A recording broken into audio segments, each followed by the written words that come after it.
unless you're just naturally a storyteller and you're very creative, go quantity and just figure it out and then start to figure out the quality side of things. So find your format, find your format, find your format. Don't worry too much about vanity metrics like number of views and impressions, and I think engagement's always good to look at. But like, don't hyper focus on it, because I'm a content creator now. Like I have to be this to accomplish what Luminous needs to accomplish. Yep. That That was a change in identity. You start out as a shitty content creator. Sure. It's just how it goes. Yeah. And I think when I started, I was just seeing like 500 impressions, 500, Sure, 1,000. yeah. They're associating you with the brand or you with Totally. the topic. It's happening. Yeah. Even with 10 likes and 3 comments. Like, it doesn't matter.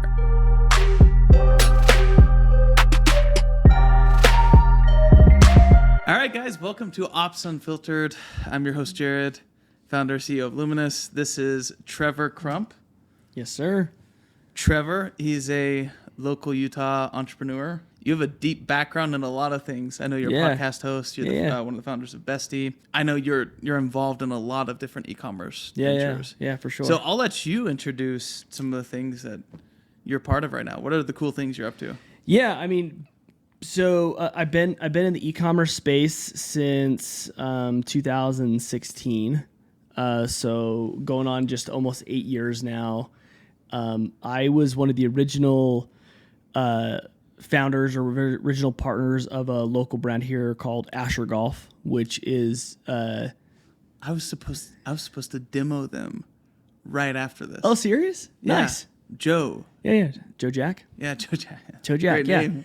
Yeah. So one of the original people who launched Asher Golf back in, we started working on it in 2016, launched it in 2017, stepped away from Asher in 2019, mid 2019. And you were marketing over there, right? Yeah. So we just launched Probably a the little entire. bit I of mean, everything. we did everything, right? It was just two of us, and I think Joe came on probably like right as I was exiting, kind of the day-to-day, full-time stuff. So, and then moved quickly from there over to started consulting quite a bit for e-com brands, and then.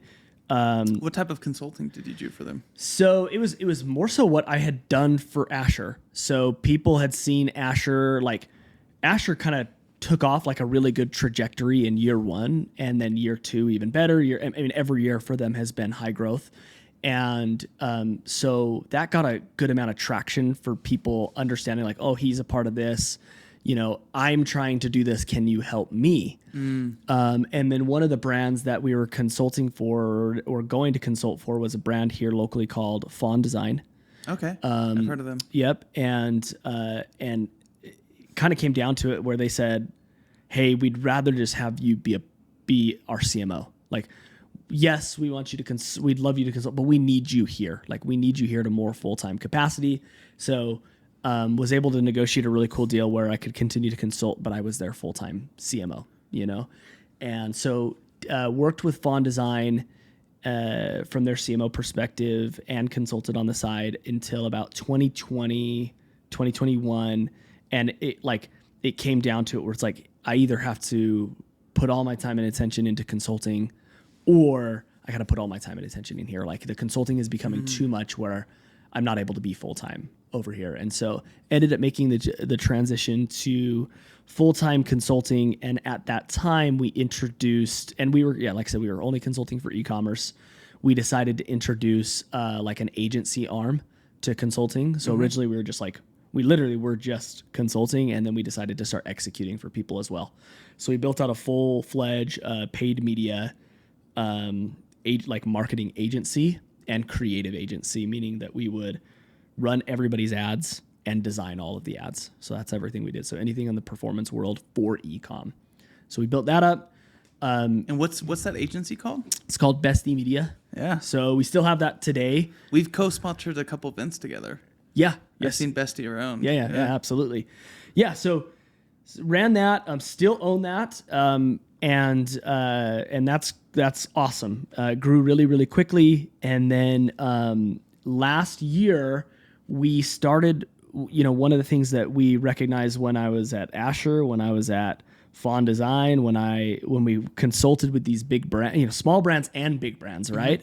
So brands that were in 6-figure mode to brands that were in 9-figure mode, every single one of them had a similar problem, which was they don't talk to their customers. And my background before I got an ecom was tech.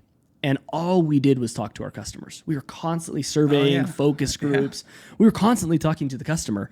And it always bamboozled me, that like anytime when I was a CMO, I would try to get some funding or, some budget to put towards surveying or just talking to our our audience.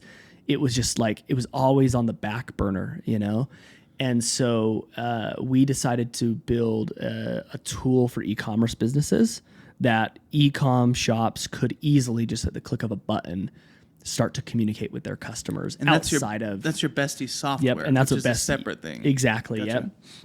Yeah, a little confusing. We thought at the moment, like, let's have this like Bestie umbrella. Well, Bestie Media, well, Bestie software, and now sometimes it gets a little confusing. But yeah, Bestie, which we actually rebranded it last month to Bestie AI because we just implemented a really cool AI component to what Bestie does. But yeah, Bestie essentially is a modern day qualitative data analysis platform for any e-commerce business. It allows you to talk directly to your customers to understand how they heard about you, what's bringing them to the website, how long they've known about you, what motivates them to purchase from you versus somebody else. And we collect that data and give brands actionable insights to know how to grow their business. Okay, that's really cool. And Bestie is specifically for e-commerce companies. Specifically for e-com, yep. Okay, cool. How long have you been doing that for, the software? So, yeah, great question. We launched it in early this year. So we started working on it earlier 2022, launched it in 2023, and took a pivot in April where we just recognized, so we'd built the tool, we were growing. It was scaling 30% month over month, which is like in the tech space, like your dream, right? That's insane. It was awesome. Now we were small growing, but still you're growing 30% month over month. And so we're like, hey, we're on to something, but we started to recognize that people weren't in our tool as much as they should have been in our tool. They weren't using it, right? So they would implement it, they'd start it, and all this data was collecting, but nobody was doing anything with this data. I shouldn't say no one was doing anything with the data, but they weren't in the tool as frequently, creating surveys, new surveys, taking the data, learning from it. And so we thought, okay, this is interesting because we can acquire customers, but what happens when people aren't using a tool eventually? What is a power user of Bestie supposed to do? Like, give me a scenario how he uses it. Yeah, so we tried our rebrand, and what we've retooled Bestie is that it doesn't matter if you have a power user or not. So previously, like a power user would be somebody who would be in that tool every single day looking at week over week comparison to survey results based on changes made to their business. Hey, we just increased Facebook spending 20%. Did I see an increase in people saying that they heard about us on Facebook or came from Facebook by that much? Do I start comparing those things to see if that's the right step, right? Is that matching, because obviously when you start increasing spend, you're looking at revenue first, right? And so cool, awesome. I see the revenue. Can I start making some can I start creating some hypotheses to see if that is coming from the spend that I'm increasing over here? Right. Is that spend increasing the amount of search I'm now getting on Google? How can I see that through Bestie? Then can I recreate new surveys that can ask different questions to get deeper insights? That's what a power user would do, right? Somebody who's in it constantly. And that's what we kind of thought that, the first kind of go at it, we thought that a lot of people would just do that naturally. Like, hey, because we're marketers, we have our own businesses, we dive deep into stuff. We're assuming that other people would be doing that. So is it sort of like, because e-commerce companies, attribution nowadays is such a difficult thing. So does Bestie sort of help you? Say I'm dumping a lot of money into this YouTube advertisement, and it's like I'm seeing lift in other places. Bestie can sort of help you through surveying. Actually, okay, our brand awareness has increased through this YouTube advertisement. Yeah, there's some correlation there. Yeah, so attribution, hot topic right now. you've got attribution in a couple different ways. One, you've got what's called third-party attribution, which tracks your pixels, right? It's tracking everything that's happening online. You got tools like Northbeam or a Triple Whale, Rockerbox. I mean, there's several of these third-party attribution platforms out there that claim that they can track when somebody clicks on something a month ago and then purchases, that they can kind of get the full history. Okay, just like out of pure transparency, there are some of these tools that work really, really well, but there's also a lot of things that can be missed, right? Because sometimes that pixel data can only last for so long, right, with these privacy updates, right?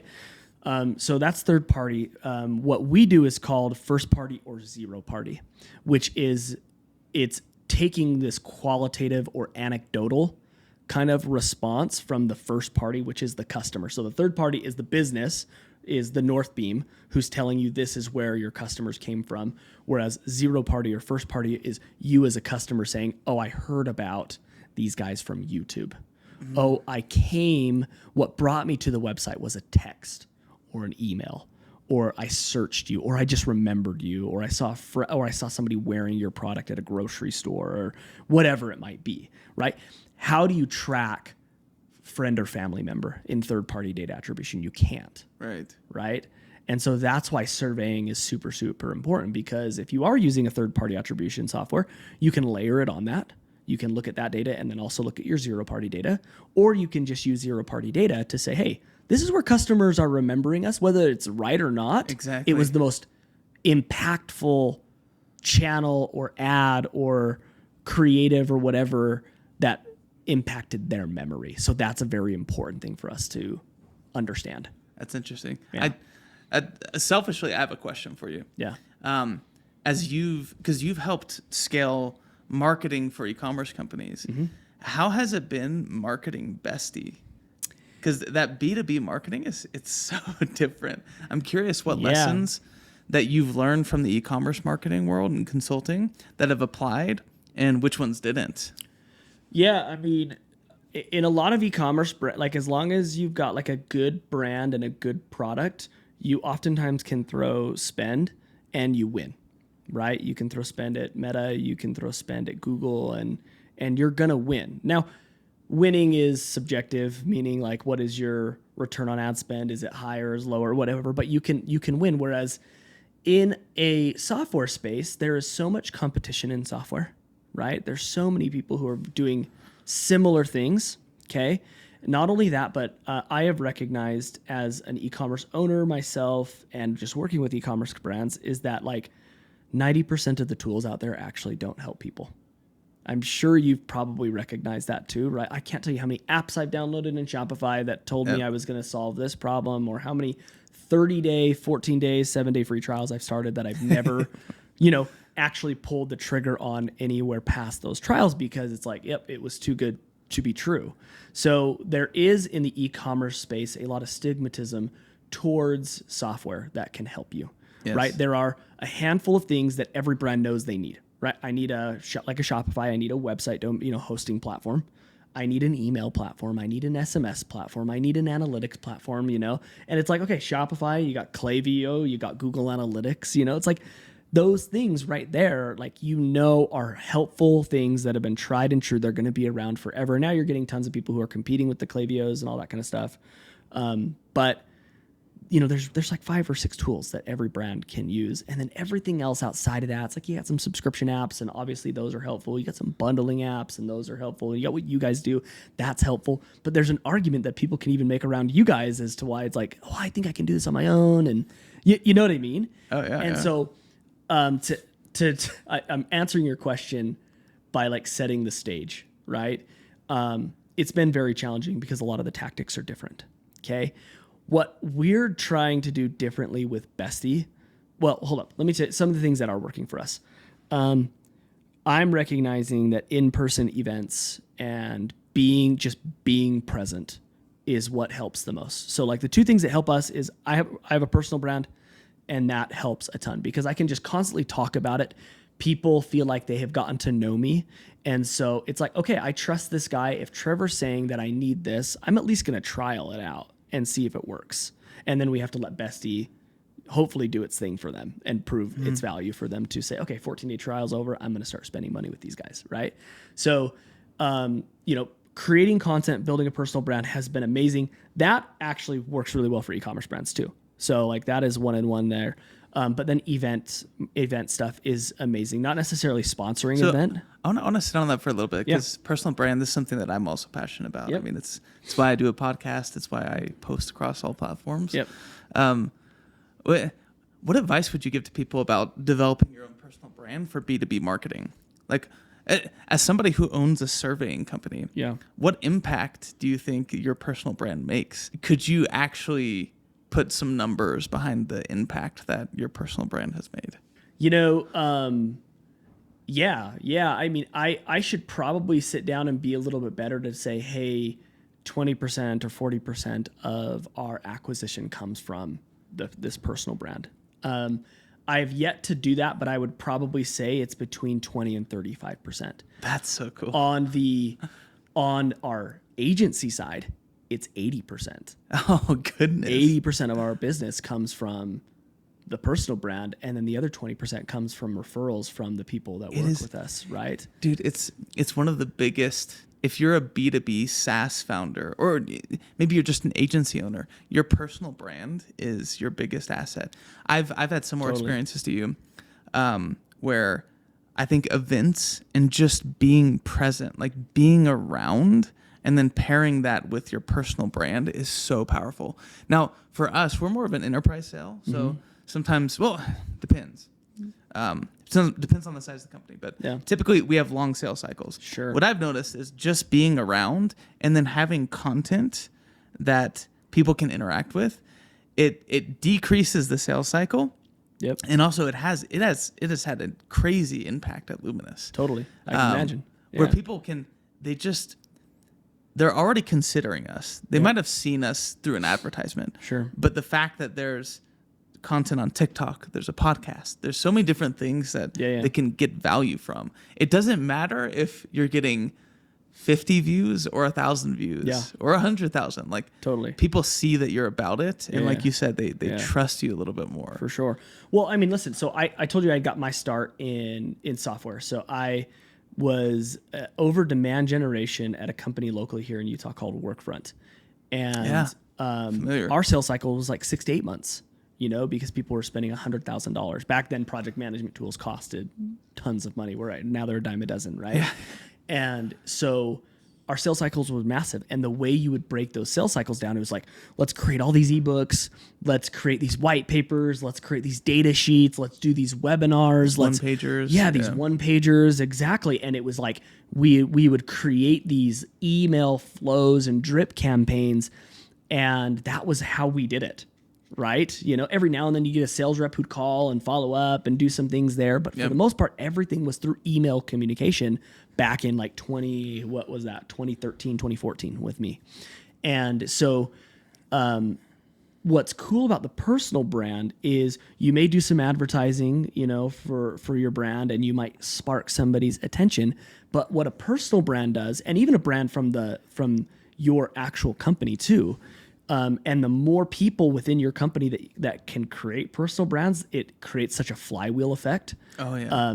That's what we're doing. Is super, super powerful, because now what happens is people get on and the algorithms are doing such a good job at showing you what you're interested in or what your needs are. Right. So for me, right, on social media, I get tons of marketing stuff because I get tons of founder stuff. Right. I'm getting all that kind of stuff just naturally because that's what I'm spending more time on. That's what I'm liking. That's what I'm commenting. And the personal brand can take you through that journey the same way emails were. But nobody's opening their emails anymore, right? I've got 20,000 unopened emails. It's the new drip campaign. It's instead of, dude, we had this discussion with one of our sales reps too, because he keeps having prospects ask him for why don't you guys have a one pager? It's like, totally. Oh, we've content. Go check out our YouTube video. We have a YouTube video that'll probably explain this way better than a one pager will. Totally. It's so true. Yeah. That's a hot take. Your personal brand and the content around your personal brand, it's the new drip campaign. It really is, man. And fortunately, and it's the same thing for ecom brands too. Like, it's not just for us B2B. Like, everybody should be doing that. I was golfing last week with a 9-figure CMO for a 9-figure apparel brand, CMO, and he just turned to me and he said, like, what do I need to work on? Like, what should we be doing? And they're crushing it. I thought it was interesting that he even asked me for advice in the first place. And I just said, I was sitting there, I'm like, I don't even know what to tell this brand. Scratching your brain. Like, yeah, I'm just like, And then I thought to myself, I'm like, I never see your content. Like, you need organic content. Like, whether it's a personal brand or you just figure somebody out how to do it in the company, like, you guys need organic content driving views, because it's so hard to win organically. If you can find a way to do that, then your paid game is 10x your paid game. Yes. It's like, because people want to buy from people. People buy from people, not machines. Totally. That's in our space. It's really interesting because we compete against a bunch of inventory tools and ERPs like NetSuite and Skubana and like all these. All they do is they speak robot. Best IMS on the market. Best OMS. Totally. Look at Genie. Genie is talking about how to scan at a warehouse. We're giving Luminous. We're making warehouse management, inventory management. We're making it cool. Like we're putting some personality on it. Well, that's what I was about to say. Like, when you asked that original question, like, we actually stepped back when we launched Bestie and we said, we're going to launch Bestie and we are going to treat Bestie actually the same way e-commerce brands treat their products.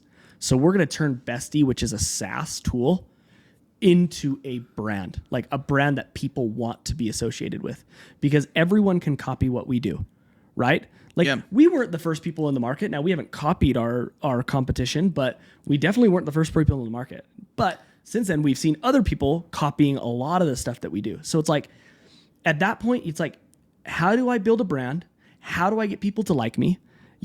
We spent tons of money. It's going to sound stupid. We spent tons of money on our logos and our design. I don't think that sounds stupid. But most people in the SaaS world would say it would be. In ecom, they wouldn't. They're like, oh yeah, that makes sense. The brand is so important, But most people in the SaaS world are like, it's product market fit, which is true, right? Yeah. Like, but that's just table stake now. Yeah. It's like, whatever. Like, of course your product has to fit, or else nobody's gonna do it. But when everyone else starts copying you, who's gonna, like, am I gonna be more interested in the cool brand or the guy that I like follow on social media who's talking about everyday stuff that might not have anything to do with the tool in and of itself, but is also giving me such valuable information? It's like 10 times out of 10. That's why personal events work really, really well. Because it's like, okay, do I want to go with NetSuite or do I want to go with Luminous? Because I met you and you're so much cooler and you're nicer. Exactly. And if the prices are the same, or even if you're a little bit more expensive, like, I can go straight to you. I know who you are. You're going to respond, And so to me, I think SaaS companies could take a page out of e-com brands marketing book. That's why we're doing the creatively ad too. Like, I think I'm going all in on personal brand and the brand of Luminous and being different, like putting a face behind it, humor, like let's bring some levity back into SaaS. Totally. So we'll see how that goes. I have a question. Why do you think people, because I've said the same thing to a lot of people. Personal brand is super important. It has a massive impact to your sales and to your bottom line, blah, blah, blah. It's hard to attribute, but it does happen. A lot of people quit really fast. Yeah. Like, they'll do 3 posts on LinkedIn and it gets bad engagement, or what they think is bad engagement, bad impression. And they just stop. What advice would you have to them about getting through those beginning phases where you have like 3 likes and one comment? What some of the best advice. Well, so one, I think this happens for a couple reasons. Right now, there are just a lot more business owners in general who are millennials, right? And that's not because Gen Z isn't smart enough to be business owners. That's just because millennials are older and we've had more experience to be able to launch businesses. You have plenty of people in the Gen Z space who are crushing it, who are business owners. But I think right now what's happening is millennials, we didn't grow up with cameras in our face. In fact, like that was a huge faux pas, right? Like if I were to ever take a selfie, or record myself, that I wouldn't have, like I would be so embarrassed to do that, and everyone would have teased me if they ever saw me doing anything like that, you know. So I think that us millennials, from a social media perspective, we grew up in the Instagram boom space where it was really easy to grow social media back in like 2017, 2018. That was very, very easy.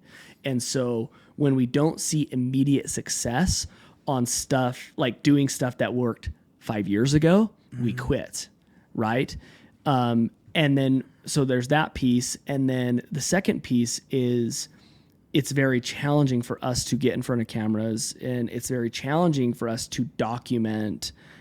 Whereas like someone in the Gen Z generation, like they grew up in high school with everybody filming everything and phones in front of their faces. And the way they chat was through Snapchat. And it was through like taking a selfie and then writing like, "Hey, what are you up to?" Yeah. You know, that's how they chat. I see like my nieces or my cousins who are that age. That's how they communicate with their friends, you know? And I'm like, I never would have done that. I would have been mortified to send a picture of myself to a girl and been like, "What's up, girl?" You know, versus like, "Hey," just texting her, "What are you doing?" And, or better yet, back then calling like, "Hey, what's up?" You know? So I think that, older generation have preconceived notions of what success is, number one. And it's just a little bit more challenging for us to understand the type of content that wins. So we had this guy on our podcast. His name was Ben Zaver, and he owns a protein company called Seek Supply, SEEQ. And he blew up on TikTok, his personal brand, and scaled his business to 7 figures in like less than a year. Just crushed it, and they're scaling like to the moon. And we had him on our podcast, and I asked him a similar question. I can't remember exactly what I worded, but it was very similar. And he said, what you have to do is you've got to find your format. So he's like, no one's format works the same. Like everybody's a little bit different. And he said, so what I did in my beginning stages is I just posted so much. I went quantity over quality. And when something worked, I noted that down, analyzed why I felt like that video worked, and that's where I doubled down. So you kind of cast a wide net, and let's say you're getting 200 or 300 views or 25 likes or whatever, but then one blows up and you get 1,000 likes or 100,000 views, and it's like, okay, cool. Let me figure out what's happening here and see how repeatable this is. See if I can categorize this, you know? And he said that's what he did, and he figured out 3 or 4 formats that worked for him, and then he just doubled down, and the only videos he ever created were videos that fell into those 3 or 4 categories and scaled his business to the moon. That's really cool. So I think like anybody who's getting started, it's like, one, don't expect immediate success, right? Like it's like you wouldn't go to the gym for the first time and have a 6-pack the next day, you know, or even 30 days later, right? So give it time. Start with, unless you're just naturally a storyteller and you're very creative, like I was not that way. So I very much went the quantity route versus the quality. There are some people who can figure it out a little quicker by going the quality route. If you just are good at content creation, if you are really good at storytelling, if that's something you're used to, then I would recommend going that way. But if you don't, go quantity and just figure it out, and then start to figure out the quality side of things. So find your format. That's great advice. I think one thing that I would add too is don't worry too much about vanity metrics, like number of views and impressions, and I think engagement's always good to look at. But like, don't hyper focus on it, because you'd be surprised. I remember I made a decision about probably March of this year that I'm a content creator now. Mm-hmm. Like I have to be this to accomplish what Luminous needs to accomplish. Yep. So that was a change in identity. You start out as a shitty content creator. Sure. It's just how it goes. Yeah. And I think when I started, I was just seeing like 500 impressions, 500, 1,000, 200. And I was posting on YouTube, and like one would get 300 views, and next one gets 7 and then Sure, 10 yeah, and yeah. 6. And what I noticed was when I started to show up to Utah events after I was doing my own founder content, it was wild. The amount of people that came up to me like, hey, I've saw seen you your from- LinkedIn yeah. video, or I Yeah. saw your YouTube videos. Like, what? Yeah, You yeah. the one with 100 views? Like, I was too focused on the vanity metrics and the fact that I was Yeah. getting 100 views. Now, I think it's good to always have that as a metric Sure, to sure. improve, for sure. But also understand there's a lot of lurkers. There's a lot of people who see but don't comment. Totally. And